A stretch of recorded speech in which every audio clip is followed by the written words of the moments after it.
Hello folks, this is Doug coming to you once again on this Tuesday, August the 12th, from Imagination Mechanical and Fabrication. There's a whole lot of imagination, but there ain't much fabrication going on. Well, there is some, but I just kind of wanted to give you all an update on where I'm at and what I've got accomplished.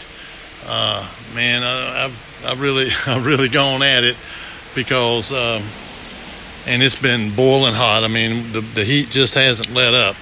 And so I'm going to give y'all a little view of what I've gotten done. So here you go. All right. I ended up, I had the big spaces down here, but I ended up putting another one of them down there and another shelf over there because it's just, I'm going to need it. I'm going to need more of those. Probably a lot more. And just to kind of show you, I got some lumber today from a guy. These are 1x10s. The one is 12 foot, that's 10 foot, and that's 10 foot 2x4. I got 5 2x4s and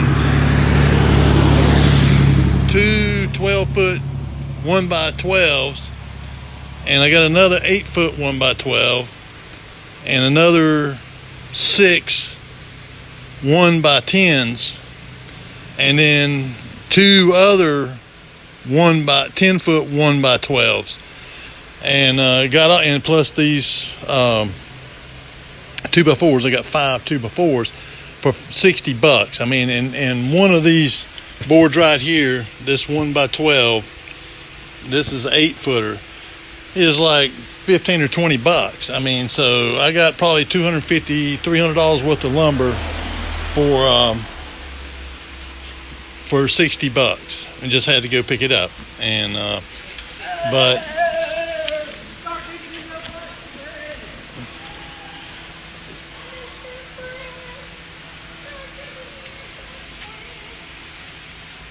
you got some people walking by.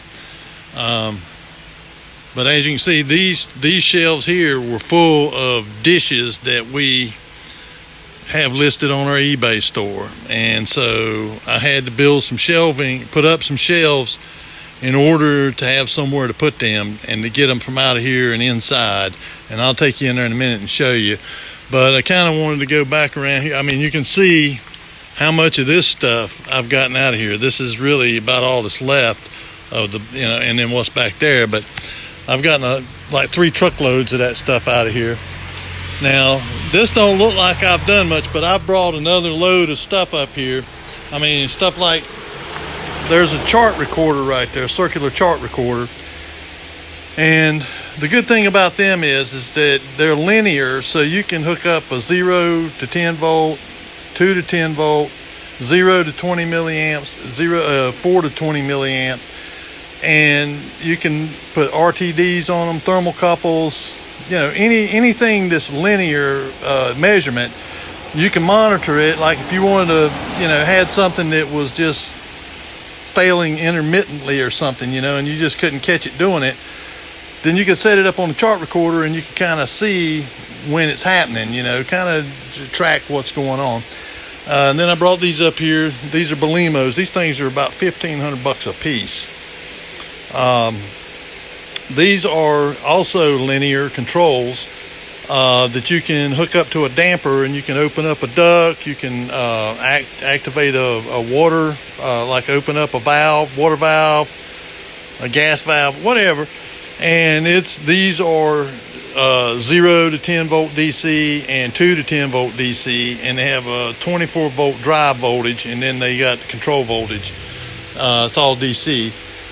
And of course I still, this pretty much is, you've seen this, but I brought up all these gauges and hoses. These are high dollar hoses here. These are non-permeable hoses. They rated to 2,500 PSI. So, and I got this done. Like I said, this is all electronics, test equipment and stuff.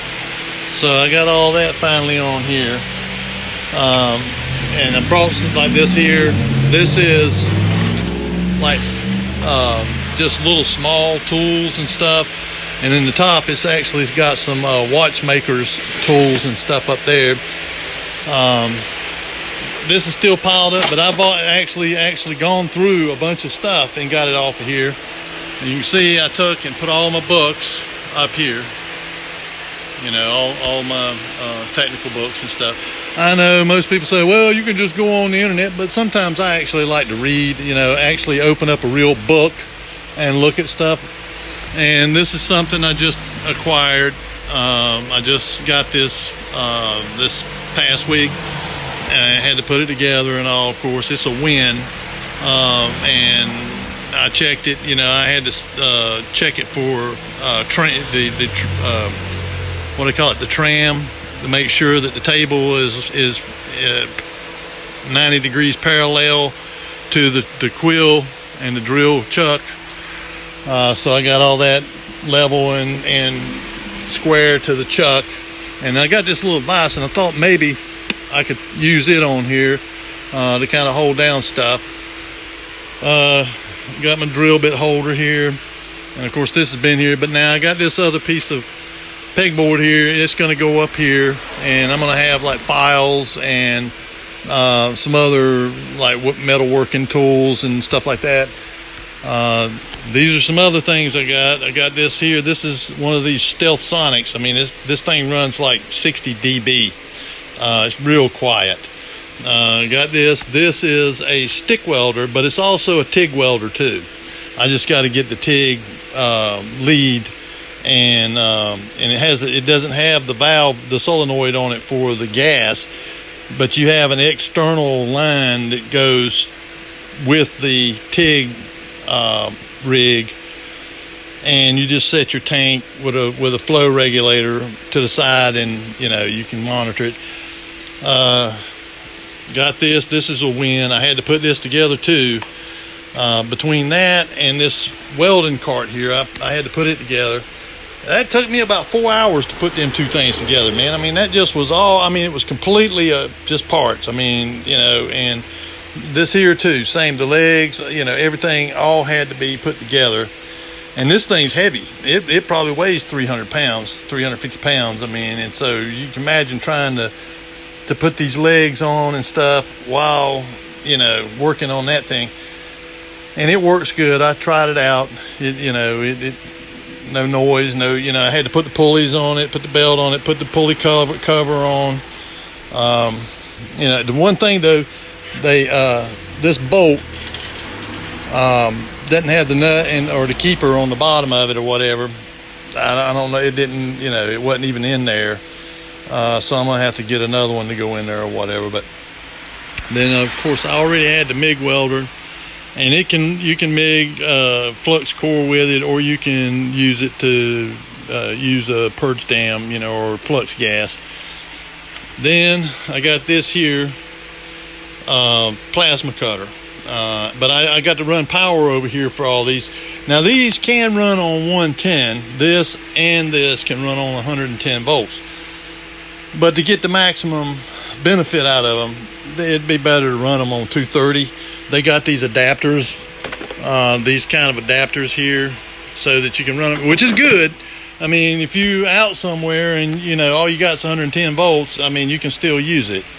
And the reason I got a stick welder, a lot of people say, oh man, the MIG's better. Well, yeah, kind of it is, but I learned on a stick welder, you know, the arc, and back in the 70s, back in like 1976, 77, I learned how, you know, that's how I learned to weld. I mean, these things, MIG welders, that was high tech, even if they were even around then. I don't know, but it would have been real high tech, you know, manufacturers, military, people like that. Same thing with plasma cutters. I mean, I never seen the first plasma cutter until the 1980s, and it was high dollar then. I mean, they were like $5,000-$6,000 for one, a little bit bigger than that. And it's got the flow regulator for the air on the back of it back there, and then I can just, you know, I can run a hose from there. I put a regular hose fitting on it instead of the fitting they had, so I'm gonna, when I start working on this, because that's coming, then I'll have a permanent airline going up here, and maybe even out here somewhere. I want to get me one of them precision metalworking tables. You know, it's got the holes in it where you can put the little their little posts that go down in there, or you know, their own different things like clamps and stuff. But it hold, you know, it's a hold down table, and either I'm gonna make one if I can find the, you know, because I've been looking into the steel and stuff, and that stuff ain't cheap. So, you know, I got to be like going to some scrap yards, looking at some scrap yards. I'm going to take you in here and I'm going to show you what I did to get these plates out of here. I mean, you know, it wasn't really that big a deal. Yeah, look at all the mess in here. I mean, this is the store, the thrift store. I mean, it is the busiest place you ever seen. I mean, there's stuff everywhere. And so trying to find somewhere in here to put this stuff. So I come in here and I put up this shelf up here. That's 1 by 12, and I put a stiff leg under it because it's a lot of weight there. Now on this one over here, I put this one in too. I didn't put a stiff leg on it because most of the weight is over on the end. There's not as much weight on here, and I put some of the heavier stuff over on that where it's in that corner, and it's got more support over there. I mean, you can kind of see it there. And then over here, same thing, right there in that corner, I got the heaviest stuff, and then the lighter stuff as it come out, and it don't look like it's bowing or nothing. But if I have to, I can always put you know, move this stuff over or something, move this stuff here over, and put a stiff leg right in here. I mean, look at all this stuff, man. I mean, all this stuff is listed on our eBay store. And then this is where I keep all of the packaging stuff. I mean, bubble wrap, boxes, all that stuff. In the book room, this is where all these books is at. Well, what I want to do is I want to put some more shelves up around here and get that stuff that's out there, that's up on the top up there, that is listed stuff that is taking up shelf space there that I could be using. And so that's what I did today. I mean, I went and got that lumber from that guy. I mean, he had piles of it, and he, you know, was trying to sell me a big pile for $400, but I don't have that kind of money to be spending on. I just got what I actually need to get this, you know, to get the stuff I need done in here, because the tire machine, I told you I was getting it out of here. Well, it used to be here, and I'm gonna tell you, there's a big divot down in this asphalt. I mean, it's just, I mean, it's, you know, I've even thought, you know, if I could come up with the money, I would bust out all of this over to the center of that post right there. I'd right down through, I'd cut it with a concrete saw, cut it down through there, and then I'd bust all this up, get everything out of here, and I still got to get on that over there too. Get everything out of here, bust it all up, get it all out of here, get a tamp, one of them, you know, hand tamps that you can, you know, it runs off of a little gas engine, and tamp it all down, you know, and if I have to, even put some stuff, you know, some more compactable stuff in there and compact it down real good, put some rebar in there, and then pour about an 8-inch slab of concrete, hardened you know, the 5,000 psi concrete, and get this you know, to where it's nice and you know, level, and then this here, I've been thinking about it. I'm gonna have to have a shop crane. I've been looking at one of them too, but you know, that's down the road. But so I can lift this thing up, get that pallet off of it, and then set it back down and bolt it down with some anchors on some isolation pad, which it looks like it's got some kind of round isolation pads under it. But the other thing I discovered is it's got an unloader on it. This line right here, this little small line, it unloads this here, and I think it's got a check valve in there. But what's happening is it short cycles. You know, it unloads, the pressure drops down on it until it's equilibrated or something, then it shuts off. And when it reaches pressure, it shuts off. It starts unloading, and it just keeps unloading until it gets down to the set point, like 120 pounds. And then it kicks right back on again. I mean, it just keeps doing that over and over and over again. And I'm thinking, that it's supposed to unload, and then, if you're not putting any demand on it, that it should shut off and stay off. But it's not. It just keeps, going back up, shutting off when it reaches set point, which I think I got it set about 150 psi and come back on at 120. Well, it's unloading all that. And, that's a waste, man. I mean, you just have to turn it off. You can't use it when you need to use it. And then whenever you're not using it, just turn it off and let it unload and stay off. But you can see I got it wider walk area down through here. And this is the stuff that I'm going to put them shelves back in that back room, is to get this stuff out of here. And then once I get this out of here, and these tables, get this stuff off these tables out of here, then that's all other than that shelf over there, that's all listed stuff on our eBay store too. And so I've got to try and figure out something. But anyhow, yeah, and here's all the boxes, all that stuff came in. The drill press and the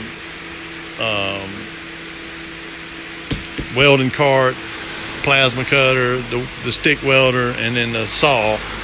I'm gonna put them up there somewhere because they're good for shipping stuff, because we got some stuff that's big just on our store that can be shot out of here. But a lot of people say, well, why, you can see how high this is mounted, but I'm tall. I'm 6'6", so this is not that bad. I mean, it's not really any more than a knee mill or something would be. I mean, and